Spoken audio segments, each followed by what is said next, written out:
다음 주에도 또 한번 다음 주엔 더 신난 게 있어요. 근데 그때는 다음 주에 할 거는 박수 치면서 해야 되는 거서 짝지어 앉으셔야 돼요. 혼자 앉으시면 못하는 거라 그건 다음 주에 하도록 하겠습니다. 어떻게 조금 이제 피곤이 풀리십니까? 네. 자, 모든 일에는 원인이 있고 그리고 결과가 있습니다. 왜 오후 찬양 예배 시간마다 졸릴까? 피곤할까? 원인이 있겠죠.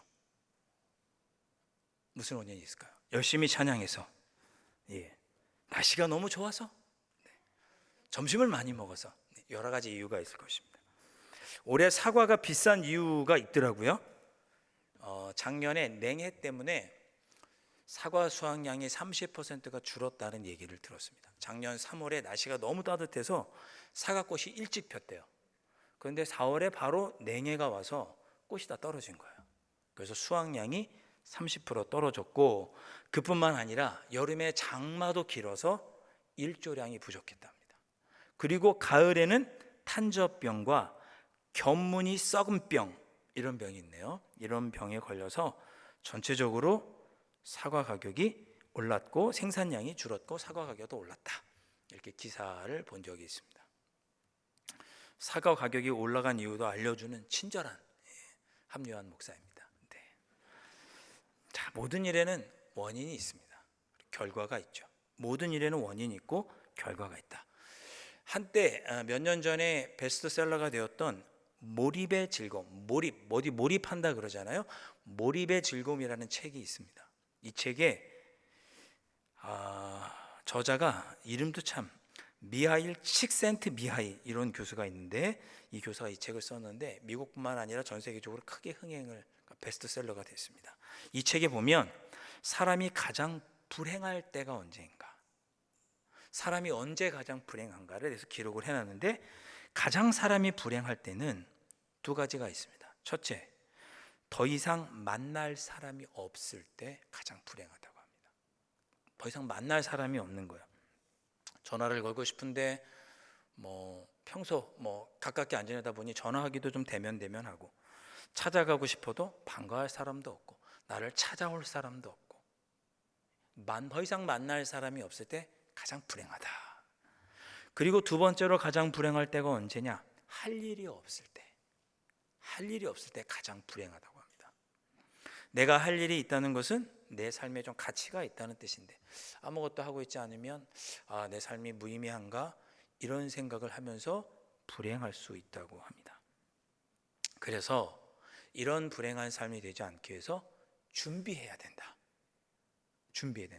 노년에 소일거리라도 할 수 있는 뭔가 취미를 한다든지 일도 있고, 또 주변에 여러 사람을 이제 만날 수는 없지만 가까이 일주일에 한두 번이라도 이렇게 만날 수 있는 가까이 친구들이 곁에 있고, 그렇게 해야 건강하게 노년을 보낼 수 있다, 그런 얘기가 이 책에 기록되어 있습니다. 가만히 생각해 보니까 이런 문제를 다 해결해 줄 수 있는 방법이 있습니다. 교회에 오시면 돼요. 그렇잖아요. 우리 교우들 함께 늙어가면서 함께 기도 제목 이야기하고, 함께 마음에 있는 고민들도 털어놓고, 함께 예배하고, 함께 기뻐하고, 함께 이상한 짓 하고. 네. 여기서 아멘이 나오는 거는, 네. 교회가 그래서 참 좋은 곳이는 거라는 생각을, 신앙적인 면이 아니라 다른 시선으로 바라봐도 교회가 참 좋구나, 사람이 나이 들어서까지 행복하게 할 수 있는 참 좋은 곳이 교회이구나 라는 생각을 해봤습니다. 그러니까 여러분, 혹시 조금 더 나이가 들어가면서 내가 만날 사람이 없고 할 일이 없다면 우리가 한번 지난 시간들을 돌아봐야 돼요. 왜? 지금 내가 할 일이 없고 지금 내가 만나는 사람이 없다면 돌아봤을 때 내가 지금 이렇게 된 것은 원인이 있겠구나, 이렇게 내 삶을 한번 뒤돌아보실 필요가 있는 거죠. 자, 성경은 뭐라고 말씀하시느냐? 놀랍게도 성령의 역사이심에도 원인과 결과가 있다고 말씀합니다. 오늘 우리 갈라디아서 5장 22절과 23절 말씀인데요, 우리 다 같이 한 목소리로 한번 읽어보겠습니다. 시작. 오직 성령의 열매는 사랑과 희락과 화평과 오래 참음과 자비와 양성과 충성과 온유와 절제니 이 같은 것을 금지할 법이 없느니라. 아멘. 여기서 뭐라고 말하냐면 오직 성령의 열매는 이라고 말씀하셨습니다. 열매는 뭐예요? 결과죠. 그러니까 성령이 임재한 사람은 결과가 있다는 거예요. 결과가. 그 결과가 무엇으로 드러나요? 사랑과 희락과 화평과 오래 참음과 자비와 양선과 온유와 절제, 이런 것들로 우리에게 나타난다는 거죠. 모든 일에는 결과가 있고 또 그 결과에 따른 원인이 있는데 우리의 신앙생활도 결과가 있고 그것에 나온 원인이 있다는 거죠. 사과가 열리지 않는 것은 여러 가지 원인이 있고 우리의 신앙생활에도 성령의 열매가 맺히지 않는다면 그 원인이 있다는 거죠. 성령을 받지 않았거나 원인이 있다고 말씀합니다. 하나님은 우리에게 그럼 무엇을 원하시느냐? 열매를 원하십니다. 결과를 원하세요. 제가 아침에도 출애굽 과정은 잠깐 말씀드렸지만 하나님께서 우리를 구원하셨죠. 출애굽해서 우리를 구원하셨습니다. 그건 구원이에요. 그것으로 끝나지 않았어요. 하나님은 50일 뒤에 시내산에서 이스라엘 백성들과 계약을 맺으셨죠. 십계명을 주셨어요. 너희들 십계명을 지켜라. 그 외에도 많은 율법과 계명을 주셨어요. 너희들 이렇게 거룩한 삶을 살아라. 그런 삶을 살게 되기를 결과를 원하신 거예요. 구원하고 끝이 아니라 내가 너희들을 구원하였으니 구원받은 백성답게 결과를 내라. 결과를 내라라고 우리에게 요구하셨습니다. 너희들이 구원받았으면 거룩한 삶을 살아라. 결과를 내라. 그러니까 하나님께서도 우리에게 요구하시는 게 뭐냐? 결과를, 열매를 우리에게 요청하십니다. 여러분, 오늘 성령 강림 주일이어서 또 좀 이따 기도하겠지만 우리 성령 주일, 강림 주일을 보내면서 내 안에 얼마나 성령의 열매가 있는지 우리 오늘 한번 돌아보고 기도하면서 그렇게 오늘을 보내셨으면 좋겠어요. 난 얼마나 풍성한 성령의 열매를 거두고 있는가? 성경은 하나님의 자녀들이 영적으로 성숙해지는 과정을 여러 가지 단계를 비유적으로 말씀하시는데 특별히 이렇게 사람이 자라고 성장하는 과정을 통해서 우리가 영적으로 성숙하는 것을 비유로 말씀하셨습니다. 젖먹이 갓난아기 때도 있고 어린아이도 있고 청년이 되기도 하고 아비가 되기도 하고 믿음에 있어서 무엇보다 우리가 가장 도달해야 될 최종 목표는 어디죠? 예수님이죠. 그리스도의 장성한 분량에까지 이르라고 성경은 우리에게 요청하세요. 그러니까 우리에게 결과가 있기를 원하시는 거예요. 내가 너를 구원하고 내가 너를 나의 자녀 삼았으니 너는 갓난아기가 되었으면 이제는 아이가 되고 그 다음에 청년이 되고 아비가 되고 그리스도의 장성한 분량에까지 네가 성숙하는 그런 결과를 네가 내라. 우리에게 성령을 주시고 우리 성령을 받은 자라면 그러한 결과를 내야 한다고 성경은 우리에게 가르쳐 주십니다. 그러니까 우리는 성숙해져야 됩니다. 영적으로 성숙해져야 합니다. 영적으로 성숙해져야 돼요.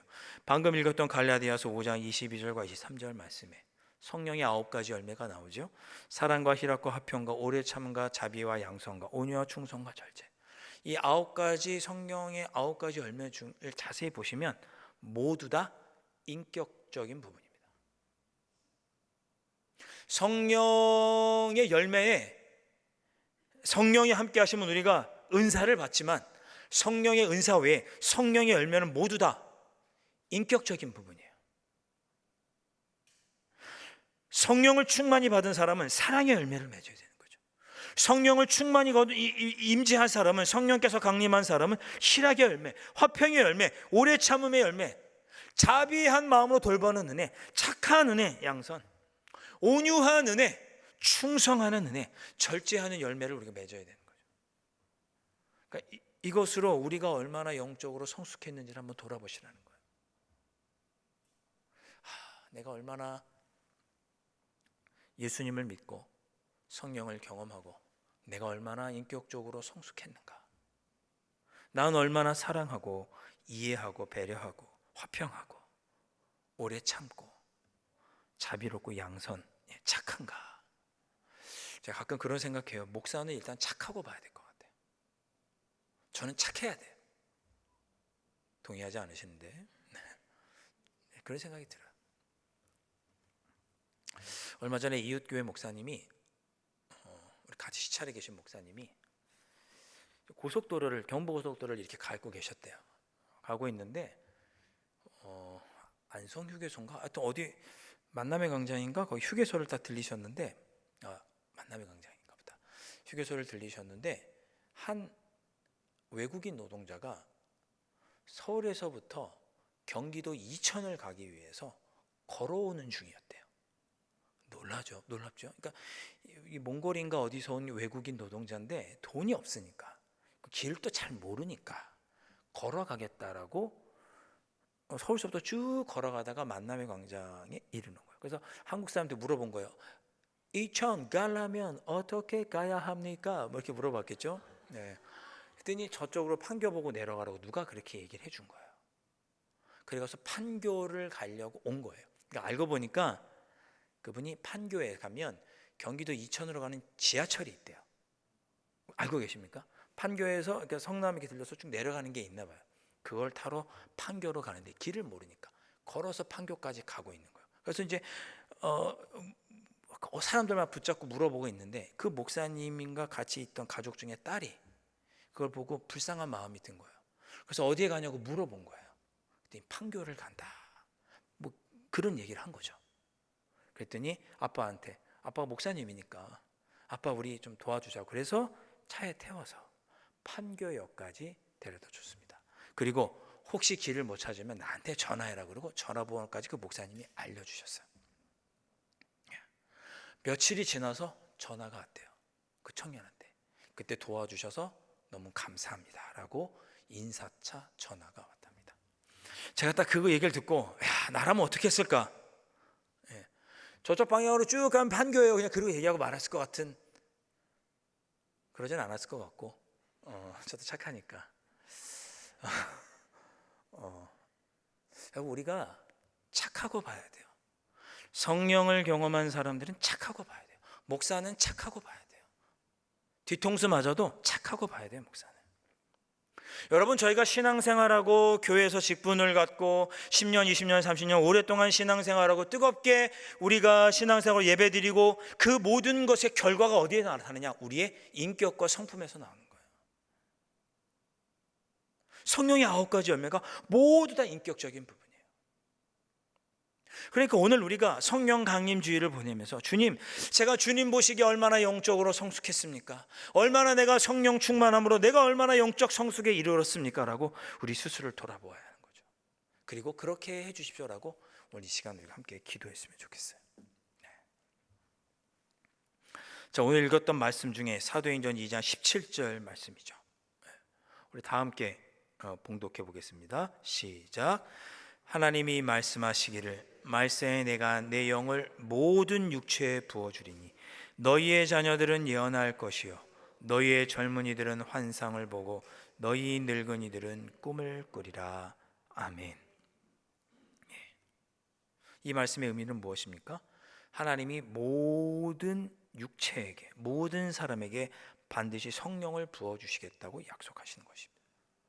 여러분들에게도 다 성령 주세요. 성령 충만케 해주실 거예요.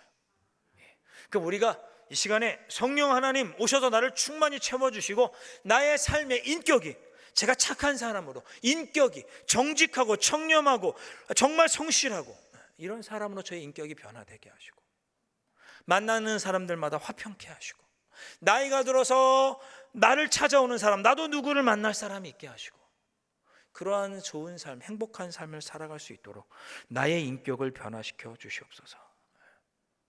우리 그렇게 기도해야 하겠죠. 자, 우리가 성령 충만하기 위해서 어떻게 해야 할까? 딱 2가지만 말씀드리고 우리 함께 기도했으면 좋겠습니다. 성경은 성령 충만을 위해서 간절히 사모하라고 말씀합니다. 누가복음 11장 10절에 보면 구하는 이마다 받을 것이요 찾는 이는 찾아낼 것이요 두드리는 이에게는 열릴 것이니라 이렇게 말씀합니다. 그러니까 우리는 성령을 달라고 성령 충만케 해달라고 성령이 충만해야 돼 영적으로 내가 성숙해지니까 거꾸로 얘기하면 내가 영적으로 성숙해지기 위해서 내가 반드시 성령 충만해야 하니까 이 시간에 성령 충만케 해주시라고, 내 삶이 변화되고 내 인격이 변화될 수 있도록 성령 충만케 해주시라고, 또한 성령 충만케 해주심으로 내 삶이 변화될 수 있게 해달라고 우리는 이 시간에 기도하도록 그렇게 하겠습니다. 구하는 이마다 주시겠다. 두 번째, 우리가 어떻게 하면 성령 충만할 수 있을까? 첫 번째는 간절히 간구해야 되고, 두 번째는 십자가의 의미를 늘 기억해야 된다. 나 같은 죄인을 위해서 죽으신 우리 예수님, 나는 예수님이 나 때문에, 나의 죄 때문에 죽으셨기 때문에 우리는 절대 죄와는 타협해서는 안 되는 사람이에요. 저희는 조금도 타협해서는 안 돼요. 왜? 예수님께서 나의 죄 때문에 죽으셨기 때문에 우리는 절대 죄는 쳐다도 보면 안 돼요.